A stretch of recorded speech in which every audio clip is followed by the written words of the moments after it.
அதாவது அண்ணாமலை பொய் சொல்லிக்கிட்டே இருக்கார். நான் பர்சனலா எதுவும் பேச வேணாம்னு தான் பார்த்தேன். ஆனா பாத்தீங்கன்னா ஹாபிச்சுவல் லையர் அப்படின்னு சொல்லுவாங்க ஆங்கிலத்துல. ஹாபிச்சுவல் லையர்னா என்னன்னா பொய் சொல்லியே பழக்கப்பட்டவர் அப்படின்னு அர்த்தம். ஒரு எடுத்துக்காட்டுக்கு பொய் நம்பர் 1, 20,000 புக் படிச்சேன், 13-14,000 நாட்கள் வளர்ந்துட்டு 20,000 புக் படிக்க முடியாது. பொய் நம்பர் 2, இந்த பாஜகவும் நானும் இருக்கிற வரைக்கும் ஒரு செங்கல் கூட, லூலு மாலோட ஒரு செங்கல் கூட கோயம்புத்தூருக்கு வராது. இப்ப மால் ஓப்பன் ஆகி எல்லாம் யூஸ் பண்ணிட்டு இருக்காங்க. பொய் நம்பர் 3, எங்க அப்பா எனக்கு கோட்டால வாங்கி கொடுத்தான்னு 2 நாள் முன்னாடி சொன்னீங்க. இங்க இருக்கிற மீடியா துறை நண்பர்கள் கூட அதை ஃபேக்ட் செக் எல்லாம் பண்ணி சொன்னீங்க. நான் மன்னிப்பு கேட்க சொன்னோம்.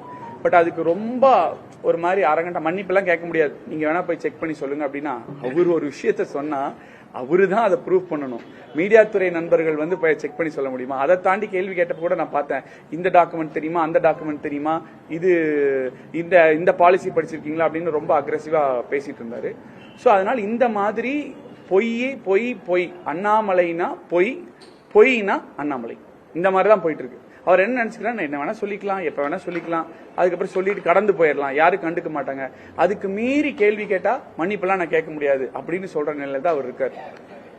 இப்படிப்பட்ட ஒருவர்னால கண்டிப்பா கோயம்புத்தூருக்கு டெவலப்மெண்ட் கொண்டு வரவே முடியாது அப்படிங்கறத 100% மக்களே நம்புறாங்க.